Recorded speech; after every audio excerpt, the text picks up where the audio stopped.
Guys ये what anime teachers series का part 2 है। अगर आपने अभी तक पार्ट 1 नहीं देखा तो इस वीडियो के खत्म होने के बाद उसे भी ज़रूर देख लीजिएगा। लिंक डिस्क्रिप्शन में दिया हुआ है। तो इसी के साथ वीडियो को शुरू करते हैं।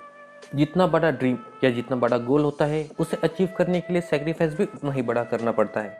सिंपल वर्ड्स में समझने की कोशिश करें तो हमें अपने कंफर्ट जोन से बाहर आना पड़ता है। कंफर्ट जोन में रहकर कुछ भी अचीव करना बहुत ज़्यादा मुश्किल हो जाता है। अगर हम एनिमे की दुनिया में देखें तो सबसे बड़ा सेक्रीफाइस या फिर ये कह लें कि सेक्रीफाइस के लिए सबसे पॉपुलर कैरेक्टर अगर कोई है तो वो है इताची उचिहा। इताची के बारे में कहा जाता है कि he is a boy who sacrifice his everything in order to protect hidden leaf and his brother. I want to impart at least this much truth to you.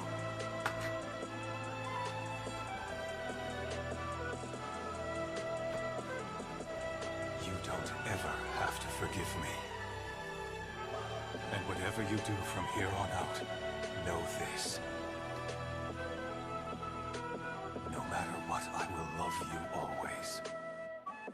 सब कुछ सैक्रिफाइस करने के बाद भी उसे मिला तो क्या मिला? एक रोग निंजा होने का टैग, अपनी छोटी भाई की नफरत। जिस मिशन के लिए उसे प्रेज मिलना चाहिए उसी मिशन ने उसे गांव का सबसे बड़ा विलन बना दिया।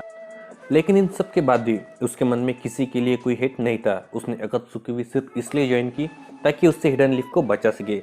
इताची के कुछ सैक्रिफाइस के बारे में देखें तो वो होगा अपने पूरे क्लैन को मारना, शिसुई की डेथ, एक रोग निंजा होने का टैग और भी बहुत कुछ है जिसके लिए आपको सीरीज देखनी पड़ेगी। और हाँ, एक स्पॉइलर दे दूँ कि आप कितना भी कोशिश कर लो इस कैरेक्टर से कभी हेट नहीं कर पाओगे। सेक्रीफाइस करने के बाद जो सबसे पहली चीज़ जिससे हमारा सामना होता है वो है पेन। जब भी हम किसी बड़ी चीज़ का सेक्रीफाइस करते हैं तो हमें पेन होता है, फिर वो चाहे इमोशनल हो या फिर फिजिकल। यही पेन बाद में ये डिसाइड करता है कि आप चाहते क्या हो, आप कौन सा रास्ता चूज़ करते हो। हर बार आपके पास दो चॉइस होती है, सही और गलत। एंड जब भी हम पेन में होते हैं तो 80% लोग हमेशा गलत रास्ता चूज़ करते हैं, गलत आदतों में फंस जाते हैं, गलत काम करने लगते हैं।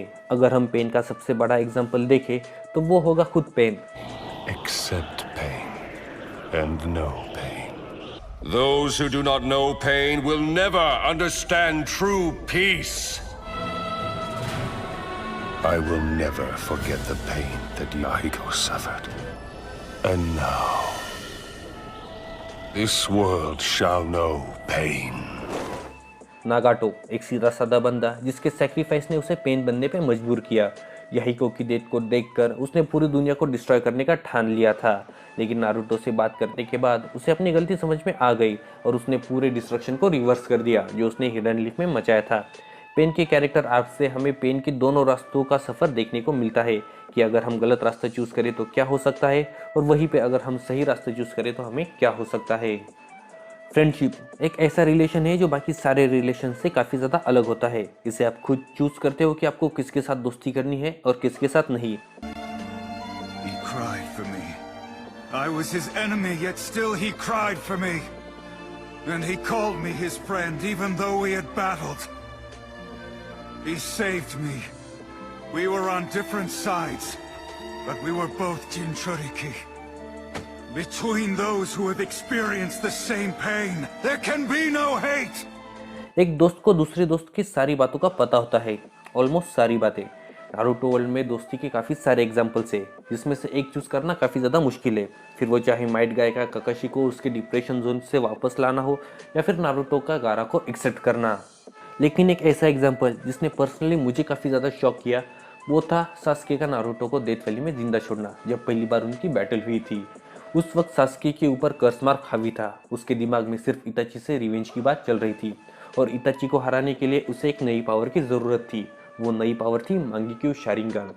इताची ने उसे बताया था कि अगर उसे मांगेक्यू शारिंगन को अवेक करना है तो उसे अपने बेस्ट फ्रेंड को मारना पड़ेगा।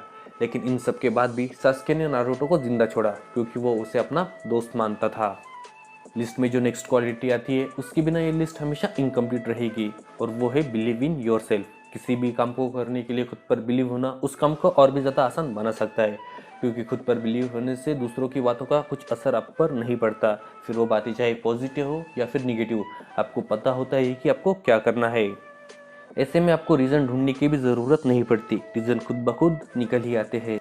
नारुतो यूनिवर्स में हर एक कैरेक्टर को अपने मोटिव पर पूरा बिलीव था, फिर वो चाहे पेन का ट्रू पीस वाला ड्रीम हो या फिर ओरोचिमारू का सारे के सारे जुत्सु को सीखने का पागलपन। लेकिन पर्सनली जो मेरा फेवरेट है वो है मादारा का इन्फिनिट सुकोयोमी वाला dream. Nothing ever goes as planned in this accursed world. Everywhere you look in this world, wherever there is light, there will always be shadows to be found as well. Inishi. मादारा को अपने motive के ऊपर पूरा believe था। उसे लगता था कि अगर वर्ल्ड में ट्रू पीस लाना है तो उसके लिए उसे इन्फिनिट सुकियोमी को कास्ट करना ही पड़ेगा, जिसके लिए उसने वर्ल्ड वॉर शुरू कर दी। उसने टेंटेल को अवेक किया, वो टेंटेल का जिंजुरिकी बना। बाद में उसने रीने शारिंगन को भी अवेक किया एंड फाइनली उसने मून के ऊपर इन्फिनिट सुकियोमी को कास्ट कर दिया, जिसके बाद पूरा का पूरा वर्ल्ड इन्फिनिट गेंजुत्सु में ट्रैप हो गया। अगर आपको वीडियो पसंद आए तो वीडियो को लाइक करना एंड मेरे चैनल को सब्सक्राइब करना। जल्दी मिलते हैं पार्ट 3 के साथ, तब तक के लिए गुड बाय।